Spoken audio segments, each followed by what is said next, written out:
ఈరోజు మనం నేర్చుకున్నటువంటి వాక్య ధ్యానాంశం తల్లిదండ్రులకు అవిధేయులు. ఈ పాఠాన్ని చాలా జాగ్రత్తగా మనం విందామండి. అంత్యదినముల్లో అపాయకరమైనటువంటి కాలంలో వచ్చినని తెలుసుకున్నాము. అనగా మనుషులు స్వార్థప్రియులు.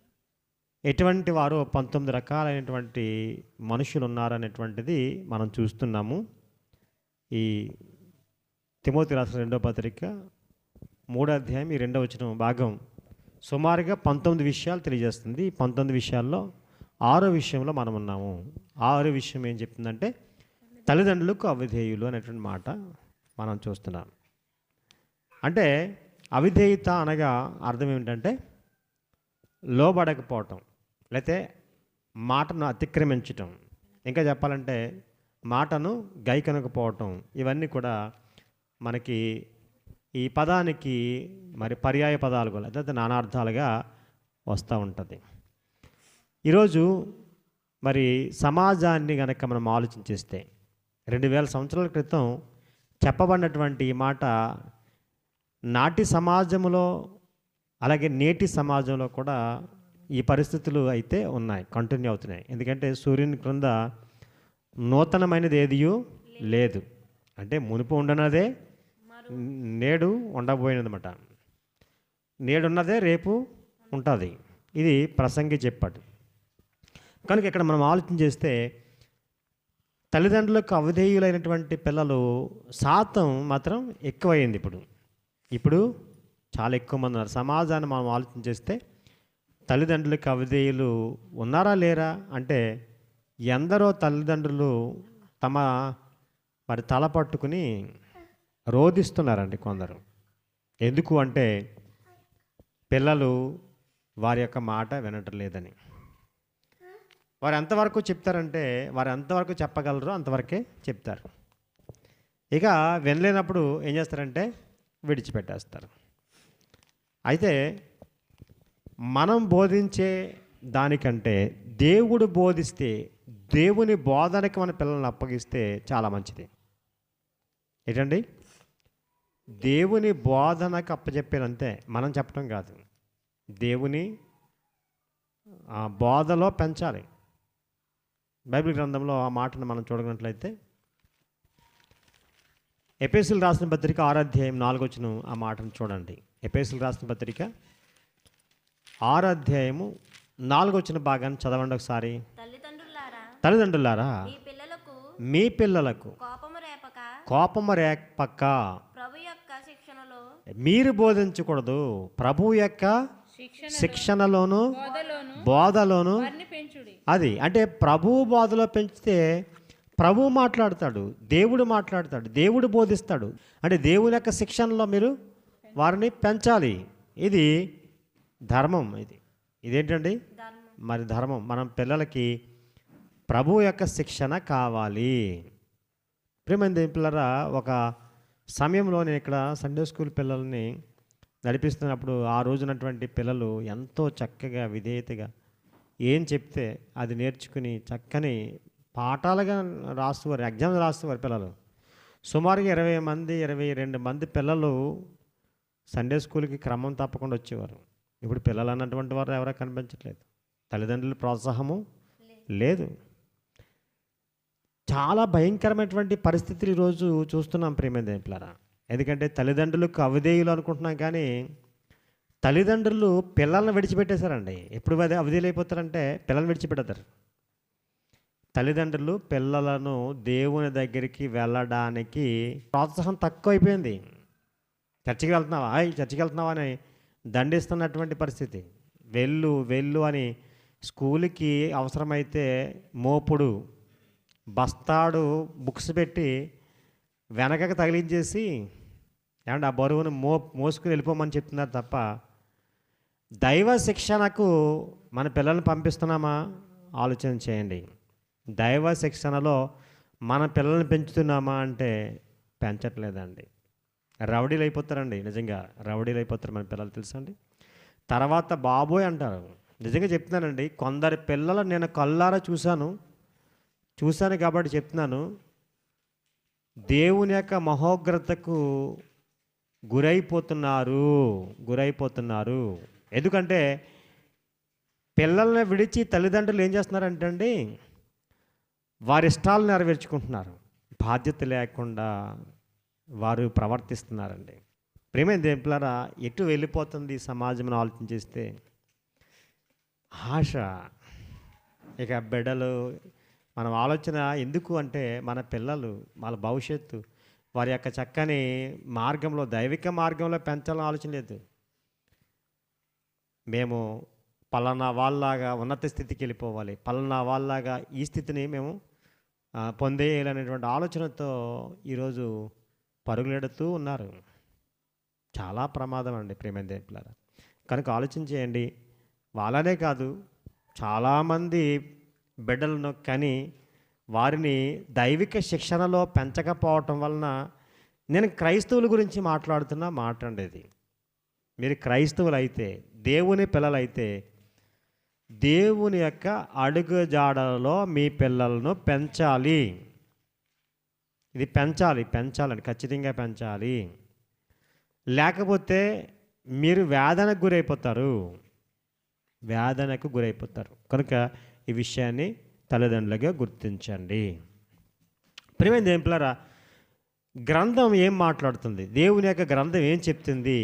ఈ తల్లిదండ్రులు పిల్లల గురించి గ్రంథం ఏం మాట్లాడుతుందో కొద్ది నిమిషాలు ఈ మాటలు మీకు చూపించి నేను ముగిస్తాను. ప్రియమైన దేవులారా, కనుక ఇక్కడ మనం ఆలోచన చేస్తే తల్లిదండ్రులు పిల్లలు అనేటువంటిది ఒక చక్కని బంధం. ఈ బంధాన్ని ఈరోజు కుటుంబం కోల్పోతుంది. బిడ్డలు మనతో ఉంటున్నారంటే ఉండట్లేదు. మనతో గడపవలసినటువంటి సమయం స్నేహితులతో గడుపుతున్నారు, లోకంతో గడుపుతున్నారు. స్కూల్లో కొంత సమయం అయిపోద్ది, సుమారుగా 8 గంటలు 9 గంటల స్కూల్లో అయిపోతుంది. వీళ్ళ ప్రయాణాల్లో 2-3 గంటలు వీళ్ళ ప్రయాణాలకు అయిపోతుంది. మరి తల్లిదండ్రులతో గడిపేటువంటి సమయం ఉందా? లేదండి, లేదు. తల్లిదండ్రులకి పిల్లలకి బాంధవ్యాలు తెగిపోయినాయి. తల్లిదండ్రులకు పిల్లలకు ప్రేమలు తెగిపోయినాయి. తల్లిదండ్రులకు పిల్లలకు ఏమైపోయిందండి, వారికి ఉండవలసినటువంటి ఏదైతే దేవుడిచ్చాడో ఆజ్ఞలు దూరం అయిపోతున్నారు. కనుక ఆలోచన చేయండి. ఈరోజు పిల్లలు అవిధేయులు అయిపోవడానికి గల కారణం తల్లిదండ్రులు అనేది మనం గుర్తించాలి. అవిధేయతకి కారణం ఏంటి? ఎందుకు అంటే తల్లిదండ్రులను దేవుడిచ్చినటువంటి ఆజ్ఞ ఏంటంటే దైవికమైన శిక్షలోను బోధలోను పిల్లలను పెంచాలి. దేన్ని పెంచాలి? దైవికమైనటువంటి బోధలను, ప్రభు యొక్క బోధలోను శిక్షణలోను వారిని పెంచాలనండి. శిక్షణ అంటే నేర్పించటం, దేవుని యొక్క వాక్యం నేర్పించడంలో వాళ్ళని పెంచాలి. ఇది మర్చిపోకండి.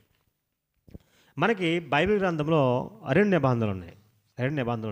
1 పాత నిబంధన, 2 క్రొత్త నిబంధన. పాత నిబంధన ఎవరికి? ఇశ్రాయేలుకి. ఎప్పుడు మర్చిపోకండి, ధర్మశాస్త్రం ఇశ్రాయేలుకి ఇవ్వబడింది. ధర్మశాస్త్రం ఎవరికి ఇవ్వబడింది? ఇశ్రాయేలుకి కొన్ని ఆజ్ఞలు ఉన్నాయి ఖచ్చితంగా. వాటిని వాళ్ళు ఇశ్రాయేలు పాటించాలి. ఏం చేయాలండి? ఇశ్రాయేలు పాటించాలి. వారి బ్రతుకు దినములన్నీ కూడా వాటిని పాటించాలి. బైబిల్ గ్రంథంలో ఒకసారి చూడండి. ద్వితీయోపదేశకాండం 17వ అధ్యాయం 21-22 వచనాలు కలిసే ఉంటాయి. చూడండి, ద్వితీయోపదేశకాండం 17వ అధ్యాయం 21-22 వచనాలు ఒకసారి చదవండి.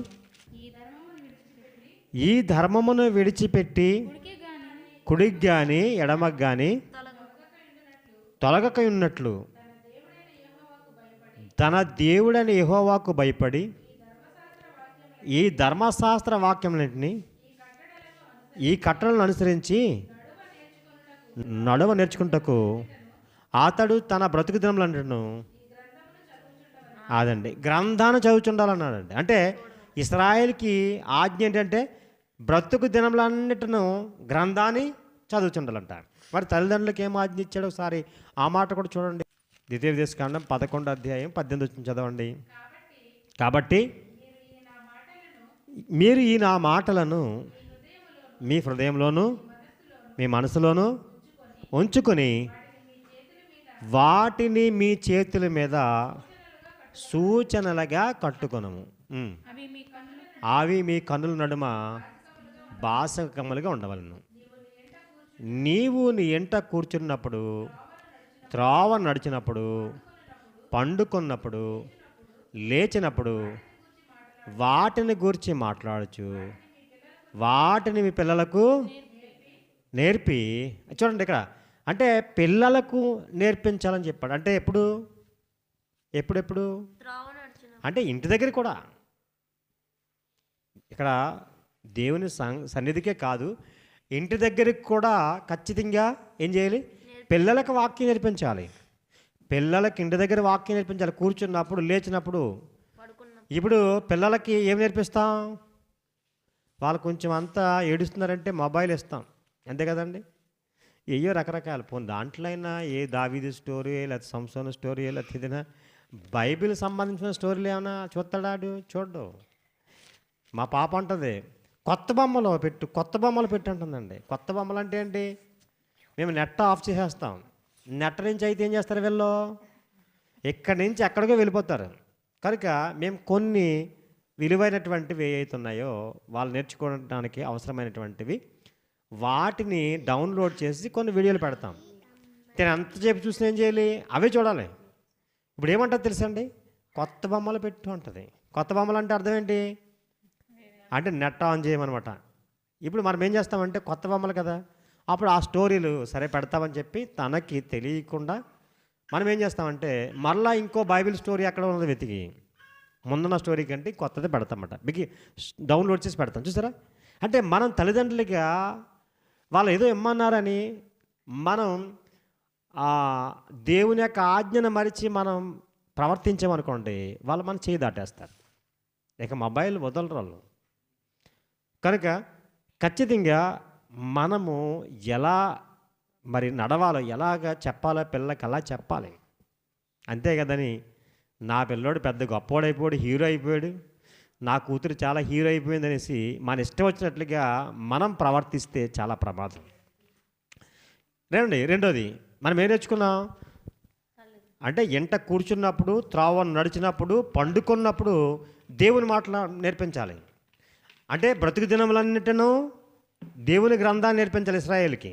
ఖచ్చితంగానండి. తాను బ్రతుకు దినములన్నింటినీ కూడా యెహోవా గ్రంథం చదవాలి. రెండోది ఎంటున్నప్పుడు, కూర్చున్నప్పుడు, నడిచినప్పుడు, త్రోవ నడిచినప్పుడు, పండుకున్నప్పుడు ఏం నేర్పించాలి? దేవుని యొక్క వాక్యాన్ని నేర్పించాలి. ఏమండి? అంతేకాకుండా ఇంకొక మాటను మీకు చూపిస్తాను చూడండి ఒకసారి. దినవృత్తాంతాలు 2వ గ్రంథం 30వ అధ్యాయం 8-9 వచనాలు చదవండి.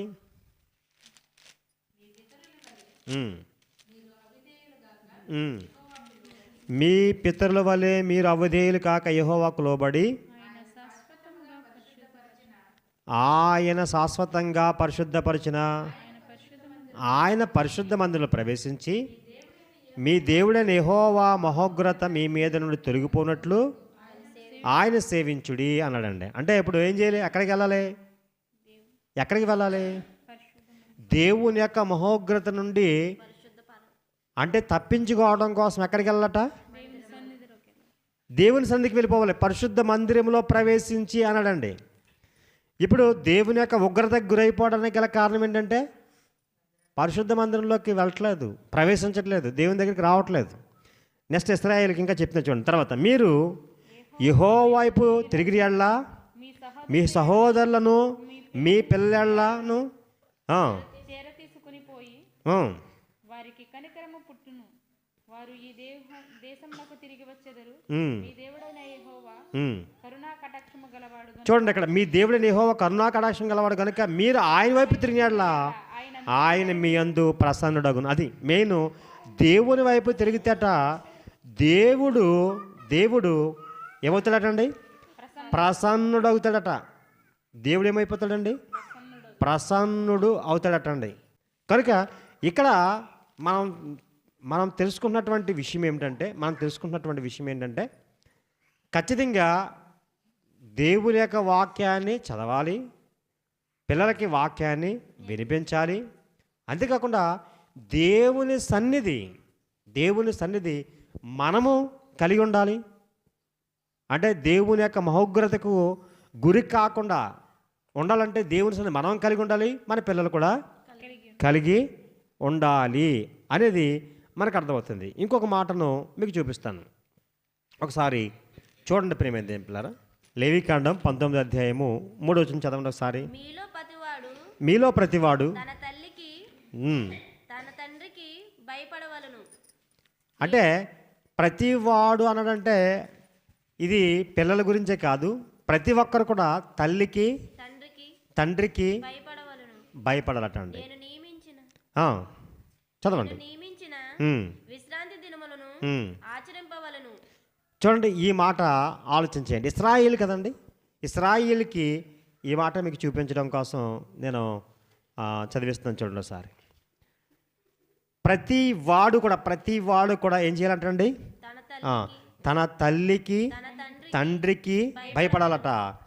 నేను నియమించిన విశ్రాంతి దినములను ఆచరించవలనండి. అంటే ఇశ్రాయేల్కి ఒక నియమము కట్టడ ఏంటంటే విశ్రాంతి దినం. ఏంటంటే అది విశ్రాంతి దినమును వారు పరిశుద్ధ దినముగా ఆచరించాలి. ఆజ్ఞది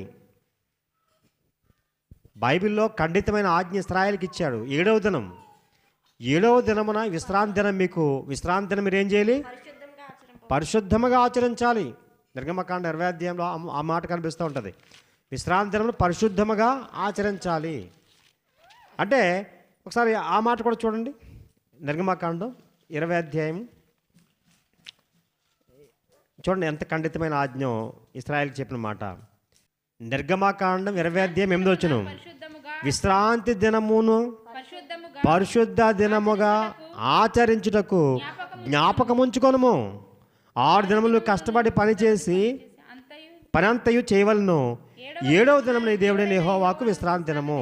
దానిలో నీవైనను, నీ కుమారుడైనను, నీ కుమార్తె అయినను, నీ దాసులైనను, నీ దాసైనను, నీ పశువు అయినను, నీ ఇంట్లో ఉన్న పరదేశి అయినను ఏ పని చేయకూడదు. 6 దినముల్లో యెహోవా ఆకాశమును, భూమిని, సముద్రమును, వాటిలో సమస్తను సృజించి 7వ దినం విశ్రమించాను. అందుచేత యెహోవా విశ్రాంతి దినమును ఆశ్రయించి దాన్ని పరిశుద్ధపరిచాను. ఎందుకంటే 7 రోజులు అంటే 6 రోజులు దేవుడు కష్టపడ్డాడు, 7వ దినం విశ్రమించాడు. కనుక నువ్వు కూడా ఏం చేయాలంటే 6 దినములు కష్టపడి 7వ దినం ఏం చేయాలి? పరిశుద్ధ దినముగా ఆచరించాలి. ఏమంటే ఆ రోజు ఎవరు పని చేయకూడదు. ఏమంటే నీ దాసుడు కానీ, నీ దాసి కానీ, ఏమంటే ఎవరు కూడా పొలంలో పని చేయకూడదు. ఎక్కడ ఉండాలి? నీ పిల్లలు, నీ కుటుంబం అంతా ఎక్కడ ఉండాలంటే దేవుని యొక్క మందిరంలో ఉండాలి. ఇది ఎవరికి కట్టడా? ఇశ్రాయేలుకి ఇచ్చినటువంటి ఆజ్ఞ అండి. ఇది ఖచ్చితంగా వాళ్ళు పాటించాలి. ఏంటంటే ఇక్కడ విశ్రాంతి దినం పాటించడమే కాదు, దానికంటే ముందు చెప్పింది ఏంటి? తల్లికి తండ్రికి భయపడాలి. ప్రతి పిల్లలు తల్లికి తండ్రికి భయపడాలని చెప్పాడనమాట అండి. అర్థమవుతుందండి? 2 చాలా ప్రాముఖ్యమైన కార్యక్రమాలు చెప్పాడు. ఒకటి, తల్లిదండ్రులకు భయపడాలి. అట్ ద సేమ్ టైం విశ్రాంతి దినాన్ని పాటించాలంటే విశ్రాంతి దినమున వెళ్ళిపోవాలి. ఎక్కడికి? దేవుని సన్నిధికి వెళ్ళిపోవాలి. మనం ఇప్పటివరకు చూసిన విషయాలు మనం ఆలోచన చేస్తే దేవుని యొక్క వాక్యానికి ప్రాధాన్యత ఇవ్వాలి, దేవుని యొక్క వాక్యం వినాలి, దేవుని శిక్షలో బాధలో పిల్లల్ని పెంచాలి, దేవుని సన్నిధికి వెళ్ళాలి. ఎందుకంటే మహోగ్రత, దేవుని యొక్క ఉగ్రతను తప్పించుకోవడం కోసం దేవుని సన్నిధికి వెళ్ళిపోవాలి. అంతేకాకుండా ఇక్కడ మనం చూస్తే విశ్రాంతి దినమును ఖచ్చితంగా ఆ రోజు ఏ పని చేయకూడదు. దాసులు చేయకూడదు, దాసి చేయకూడదు, పనివారి చేత పని చేయించకూడదు. ఏమంటే పరిశుద్ధ దినము కనుక దేవుడు ఎలాగైతే 6 రోజులు పనిచేసి 7వ దినం విశ్రమించాడు, అలాగే మీరు పరిశుద్ధ దినమును విశ్రాంతి తీసుకోవాలి. అది దేవుని యొక్క సన్నిధిలో మీరు గడపాలి. ఎక్కడ? దేవుని సన్నిధిలో గడపాలి విశ్రాంతి దినమును అని దేవుడు హెచ్చరించాడు. అది ఎవరికంటే పిల్లలకు కూడా తల్లిదండ్రులు వచ్చి పిల్లలు రావటం కాదు. ఏమంటే పిల్లలు వచ్చి తల్లిదండ్రులు మానేయచ్చా? ఏమైనా బైబిల్ ఏమైనా అటువంటి ఆజ్ఞ ఉందా? పిల్లలు వచ్చి తల్లిదండ్రులు రాకుండా ఉండటం బైబిల్ ఏమైనా ఆజ్ఞ ఉందా? మొదట తల్లిదండ్రులే ఎలా ఉండాలంటే ఇన్స్పిరేషన్గా ఉండాలి. పిల్లలకు ఒక మార్గదర్శకులు ఎవరంటే తల్లిదండ్రులు దేవుని దగ్గరికి రావాలి. మన వెంట పిల్లలను కూడా తీసుకురావాలి. అంటే సంఘంలో పెద్దవారే కాదు, పిల్లలు కూడా ఉండాలి. మన పిల్లలతో పాటు మనం అంతా కుటుంబం అంతా ఎక్కడ ఉండాలి? దేవుని యొక్క సంఘములో, మందిరములో, దేవుని సన్నిధిలో మనం ఉండాలండి. దేవుని యొక్క ఆలోచన అది. ఒకవేళ తండ్రి మాట కానీ తల్లి మాట కానీ వినకపోతే దానికి కూడా ఇశ్రాయేలుకి ఆజ్ఞ ఇచ్చాడండి దేవుడు. ఒకసారి ఆ మాటను చూడండి ఒకసారి. ద్వితీయోపదేశకాండం 21వ అధ్యాయం 18 నుంచి చూద్దాం. ద్వితీయోపదేశకాండం 21వ అధ్యాయం 18 నుంచి చదువుదామండి. ఒకని కుమారుడు మొండివాడై తిరగబడి తండ్రి మాట గాని తల్లి మాట గాని వెనకయుండి వారు అతన్ని శిక్షించిన తర్వాతయును అతడు వారికి విధేయుడు కాకపోయిన యెడల అతని తల్లిదండ్రులు ఏమన్నాడండి, మొండివాడైపోతే. ఏమంటే ఇశ్రాయేలుకు ఉన్నటువంటి ఆజ్ఞ ఎటువంటిదో చెప్తున్నాను మీకు, చాలా జాగ్రత్తగా వినండి. ఇశ్రాయేల్లో తల్లిదండ్రులు ఉన్నారు, వాళ్ళ యొక్క పిల్లలు, ఒక కొడుకు మొండివాడైపోయాడట. ఏం చేస్తున్నాడు? తల్లిదండ్రులు మాట వింటలేదంట. శిక్షించారంట, అయినా కానీ వింటలేదట. శిక్షించినా వినకపోవటంతో ఏం జరిగింది? ఆ తల్లిదండ్రులు ఏం చేస్తారని తెలుసా అండి? అతన్ని ఆ కొడుకుని అంటే ఊరి గవని అది తీసుకొచ్చారట. తీసుకొచ్చి నా కుమారుడైనటువంటి వీడు మొండివాడే తిరగబడి ఉన్నాడు, మా మాట వినక తిండిబోతును త్రాగుబోతును ఆయనని ఊరి పెద్దలతో చెప్పవలను. అప్పుడు ఊరి ప్రజలందరూ రాళ్ళతో అతన్ని చావగొట్టవలను. అట్లు ఆ చెడుతనం నీ మధ్య నుండి పరిహరించదు. అప్పుడు ఇశ్రాయేలు అందరూ విని భయపడదురు. ఎలా ఉంది చూసారా? నా కొడుకు అండి, నా ప్రాణం అండి, నా కొడుకు తాగేసినా పర్లేదండి, నా కొడుకు తిండిపోతైనా పర్లేదండి, మొత్తం నేను సంపాదించినంత ఆరిపేస్తున్నాడు పర్లేదు అనుకున్నారు ఇశ్రాయేలు. ఎంత ఖండితమైన ఆజ్ఞ చూడండి. ఇప్పుడు ఎవరు తీసుకొచ్చారు? తల్లిదండ్రులు తీసుకొచ్చారటే. ఊరి గవని దగ్గరికి తల్లిదండ్రులు తీసుకొచ్చారు. అంటే ఎందుకు తీసుకొచ్చారు అంటే వాళ్ళకి కన్న తల్లిదండ్రులు కదండి, వాళ్ళకి కొడుకు మీద మమకారం ప్రేమ ఉంటుందా ఉండదా? మొండివాడైనా మారుతాడేమో అనుకుని ఉండొచ్చు కదా. కాదు, దేవుని ఆజ్ఞ అది. ఎందుకంటే దేవుని యొక్క మాట వినాలి. వినకపోతే ఏం చేయాలి? అతని రాళ్ళతో కొట్టి చంపాలి. కనుక దేవుని యొక్క ఆజ్ఞ ప్రకారంగా వాళ్ళు ఎక్కడ తీసుకొచ్చారనుకుంటున్నావు? ఎక్కడ తీసుకొచ్చారు? ఊరి గౌరి వద్దకు తీసుకురావాలి. తీసుకొచ్చి ఊరి పెద్దలకు విషయం చెప్పాలి. ఊరి వారంతా మొత్తం గ్రామస్తులంతా అక్కడే ఉంటారు. వాళ్ళందరూ కూడా రాడేసి కొట్టాలి. ఒకసారి ఏమంటే ఏ చాకుతోటో పొడి చేయొచ్చు కదా, పొడి చంపాలని అర్థమవుతుందండి. ఒక్కసారి చంపేయచ్చు కదా. కాదండి, ఊరు వాళ్ళంతా యవనస్తులైతే ఎవడైతే అవిధేయులుగా ఉన్నారో, ఇంకా ఎవడు అవిధేయుడిగా మారిపోవాలనుకుంటున్నాడో వాడందరూ చూస్తూ ఉంటారు. రాడేస్తుంటే అబ్బా అంటూ ఉంటాడు, ఇంకో రాడేస్తుంటే అమ్మో అంటూ ఉంటాడు. నాన్న అమ్మ అంటారు కదా, అబ్బా అమ్మ కదా, అక్కడ పిలుస్తూ ఉంటాడు. అమ్మ నాన్న ఎదురుగానే ఉంటారు, కానీ అమ్మ నాన్న ఏమీ పట్టించుకోరు. ఎలా ఉంది చూసారండి శిక్ష? అమ్మ నాన్న పట్టించుకోరు, హృదయంలో బాధపడతారు, అంతేగాని వెళ్ళి తప్పించడానికి ఏమైనా అవకాశం ఉందా? లేదు. కొడతా ఉంటారు, అబ్బా అంటూ ఉంటాడు.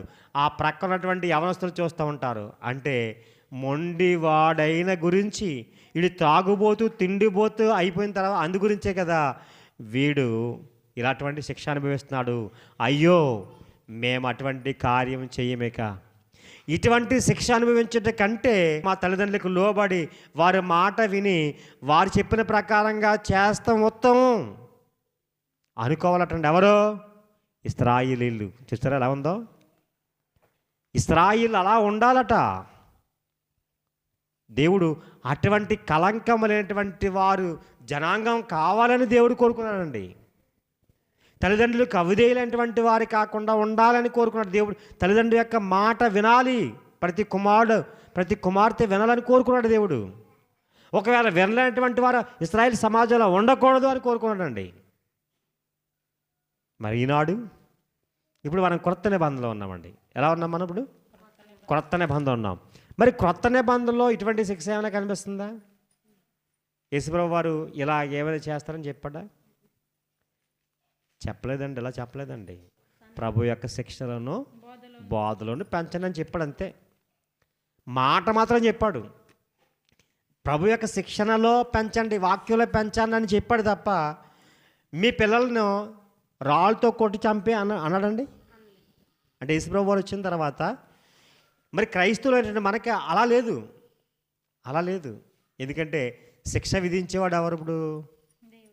మనము కాదండి, ఊరి పెద్దల కాదు, లేదండి అలాగే ప్రజల కాదు, ఇప్పుడు శిక్ష విధించేవాడు ఎవరంటే దేవుడు.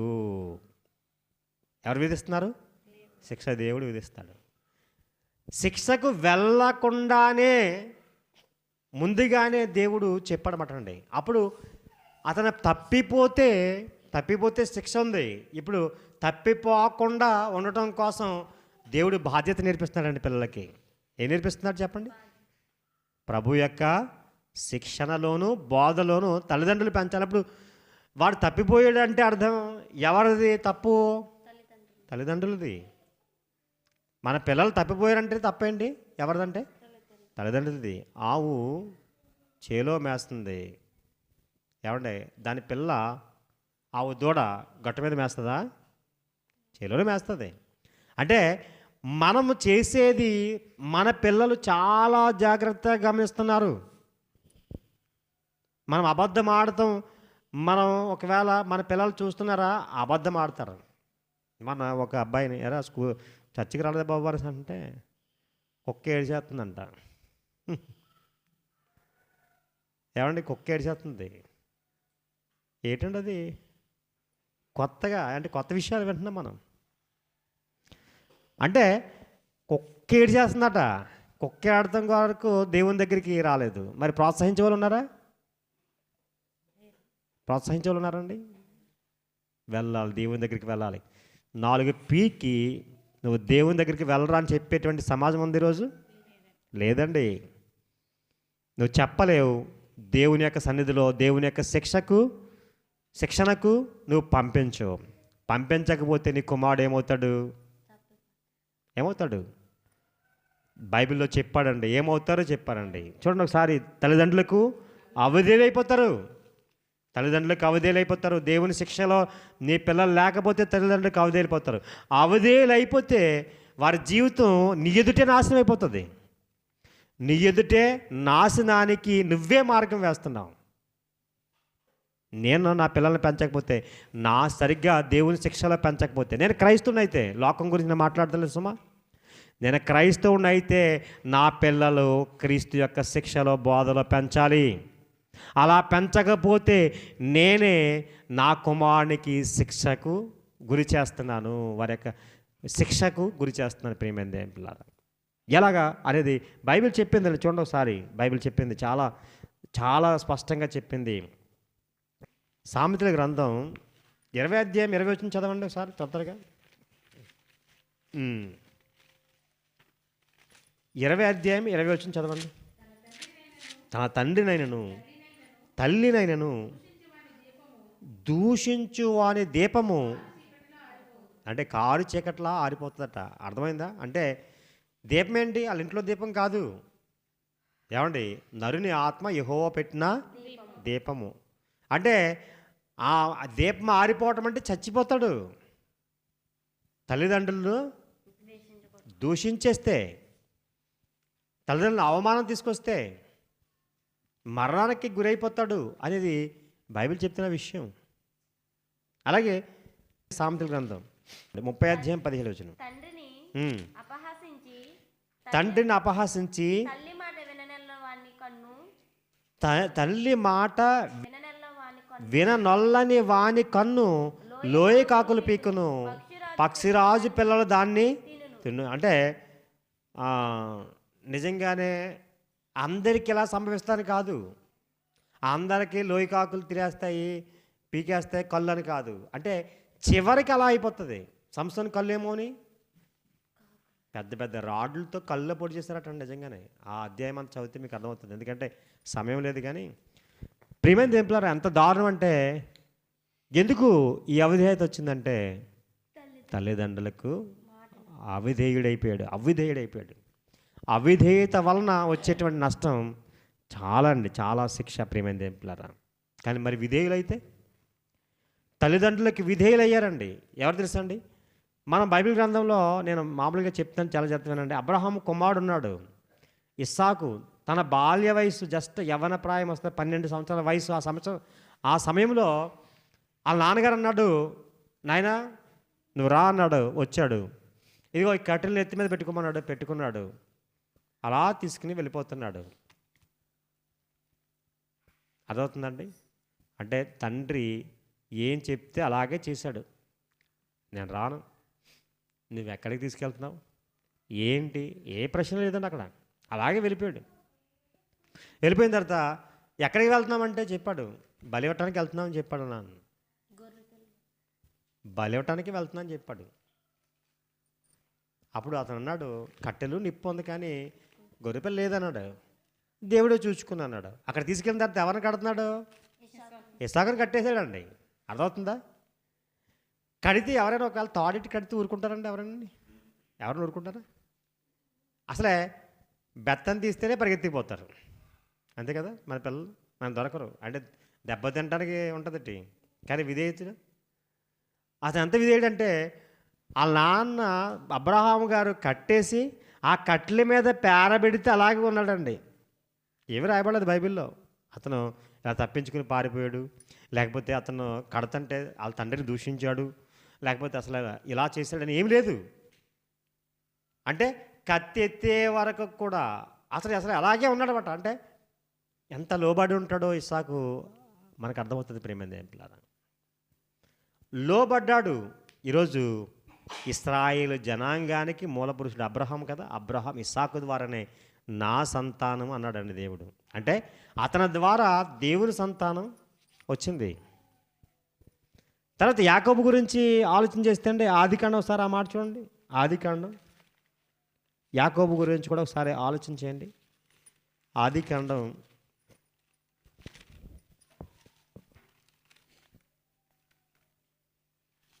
28వ అధ్యాయం 7వ వచనం చదవండి. ఆదికాండం 28వ అధ్యాయం 7వ వచనం చదవండి. యాకోబు తన తల్లిదండ్రుల మాట విని ఏమండి ఎవరి మాట విన్నాడట? తల్లిదండ్రుల మాట విన్నాడట యాకోబు. ఇప్పుడు వెళ్ళిపోయాడు, వాళ్ళ మామ దగ్గరికి వెళ్ళిపోయాడు, లాబాను దగ్గరికి. అర్థమైందండి? అరే యాషావు మీ అన్న నేను చంపేస్తాడు, నువ్వు ఏం చేస్తావు, వెళ్ళిపో అని చెప్పారండి. వాళ్ళ మాట నేను వెళ్ళను, నేను ఎక్కడే ఉంటాను, ఆయన నేను చూసుకుంటాను అన్నాడు అనుకోండి. ఏం చేస్తాడు? అసలే బాణాలతోటి బాగా ప్రాక్టీస్ ఆడికి. ఎవరికి? యాషావుకి. ఎందుకంటే సరైన రూట్ చూసాడంటే జంతువు పడిపోవలసిందే. అటువంటి వేటలో నైపుణ్యం కలిగినటువంటి వాడు. ఒక బాణం విసిరాడంటే తన తమ్ముడు చచ్చిపోతాడు. కానీ తల్లిదండ్రుల యొక్క మాట విన్నాడట. ఎవరు? యాకోబు. వెళ్ళిపోయాడు. కానీ తిరిగి వచ్చినప్పుడు ఎలా వచ్చాడు చెప్పండి? చాలా ఆశీర్వదింపబడి ఎంతో గొప్ప సమృద్ధితో తిరిగి వచ్చాడు. ఎందుకంటే తల్లి మాట తండ్రి మాట వింటే గొప్పవాడు అవుతాడండి. వినకపోతే వచ్చింది అదే నష్టం. ఇంకో మాట సామెతల గ్రంథం 1వ అధ్యాయం చూడండి, చివరిగా మాట మీకు చూపించి ముగిస్తాను. సామెతల గ్రంథం 1వ అధ్యాయం 8వ వచనం చదవండి. నా కుమారుడా, నీ తండ్రి ఉపదేశమును ఆలకింపుము, నీ తల్లి చెప్పిన బోధను త్రోసివేయకుము. అదండి, అంటే తండ్రి ఉపదేశమును ఆలకించు, తల్లి చెప్పే బోధ తోసివేయకు అన్నాడండి. అదేం చేస్తాయంట? అవి నీ తలకు సొగసైన మాలికయు నీ కంఠమునకు హారమునై. మీకు అర్థమవుతుందండి? తల్లిదండ్రుల మాటకు విధేయులైతే ఏమంటే సొగసైన మాలిక అంటే మీరు అనుకోవచ్చు, ఇదేంటి అనుకోవచ్చు. అంటే అది హెచ్చింపబడడానికి గుర్తు. ఏమంటే కంఠమునకు హారం అంటే అది ఘనతకు గుర్తు. నువ్వు హెచ్చింపబడాలంటే, ఘనపరచబడాలంటే నీ తల్లిదండ్రులు చెప్పినటువంటి మాట వినాలి. ప్రతి పిల్లలు తల్లిదండ్రులు చెప్పినటువంటి మాట వినాలి. కానీ ఈరోజు తల్లిదండ్రులు పిల్లలకు భయపడతారండి. తల్లిదండ్రులు ఎవరికి భయపడుతున్నారు? పిల్లలకు భయపడతారు. పిల్లలు తల్లిదండ్రులకు భయపడాలి. కానీ నేటి కాలంలో ఏమైపోయింది? తల్లిదండ్రులు పిల్లలకు భయపడుతున్నారు. అటువంటి పరిస్థితి తెచ్చుకున్నారు. దానికి కారణం ఒకటి రీజన్ ఏంటంటే, మీ పిల్లలను పెంచవలసినటువంటి విధానంలో దేవుడు గ్రంథములో చెప్పినటువంటి రీతిగా పెంచకపోవటమే. దాని వలన మీరు మీ పిల్లలకు భయపడవలసి వస్తుంది తప్ప, లేకపోతే మీ పిల్లలు మీకు భయపడేవారు. ఉదాహరణ, మా తండ్రి గారికి 90 సంవత్సరాలు పైబడి వచ్చేసినాయి. కానీ మా నాన్నగారు మా నాన్నగారు మాట ఏమైనా ఒకవేళ పిలిస్తే భయం నాకు, మాట్లాడితే భయం నాకు. ఎందుకో తెలుసా? వాళ్ళ వృద్ధులైపోయారు కదా, మనమే అన్నీ వాళ్ళకి చేస్తున్నాం కదా, వాళ్ళ మాట వినేదేంటి అనే తత్వం మాకు నేర్పలేదు. గ్రంథం నేర్పించలేదు, దేవుడు నేర్పించలేదు, వారు నేర్పించలేదు. లోబడాలని నేర్పించింది. అది ఆజ్ఞగా దేవుడు చెప్పాడు. ఎప్పటికీ దేవుని యొక్క వాక్యం పట్టుకున్నాం, విన్నాం, తల్లిదండ్రులు నేర్పించారు, దేవుడు నేర్పించాడు. కనుకనే ఎప్పటికీ వారికి లోబడుతున్నాం. మాకు బిడ్డలు పుట్టేశారు. ఇంకా చెప్పాలంటే మా అక్కలు కానీ చెల్లెలు కానీ వారందరూ కూడా ఎప్పుడు కూడా వాళ్ళు లోబడుతూ ఉంటారు. ఎంతో ప్రేమిస్తారు, తల్లిదండ్రులని ప్రేమిస్తారు. కాబట్టే దేవుడు గొప్ప సంతానం చేశాడండి. ఎంతమంది అనుకుంటున్నారు? మా సంతానం మొత్తం టోటగా 7 సంతానం ఇచ్చాడు. 7 ఉంటా. మనవలనే పెళ్ళిళ్ళు చూసాడు. వాళ్ళ మనవల పెళ్ళిళ్ళకి రెడీ అయిపోయి అంత పెద్ద పిల్లలు అయిపోయారు. అర్థమవుతుందండి? బైబిల్ వాక్యం చెప్పింది. ఎందుకంటే బైబిల్లో ఒక మాట ఉంది. ఆ మాట చాలా మాటలు ఉన్నాయండి, కానీ సమయం లేదు కాబట్టి నేను ముగిస్తున్నాను ఈ మాట. చూడండి, ఒక మాట మీకు చూపించి నేను ముగించేస్తాను చివరి మాటగా.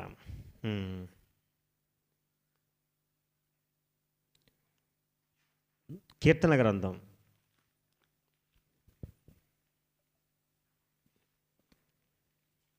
103:17 చివరి మాట అండి. చూడండి, చివరి మాట చూడండి. 103:17 కాదు. ఆయన నిబంధన గైకొనుచు ఆయన కట్టలను అనుసరించి నడుచుకొని వారి మీద, యెహోవా యందు భయభక్తులు గల వారి మీద ఆయన కృప యుగయుగములు నిలుచును. ఆయన నీతి వారికి పిల్ల తరమున నిలుచును అన్నాడండి. అదే అండి, ఇంకంతకన్నా మాటలేమి లేవు. ప్రియమైన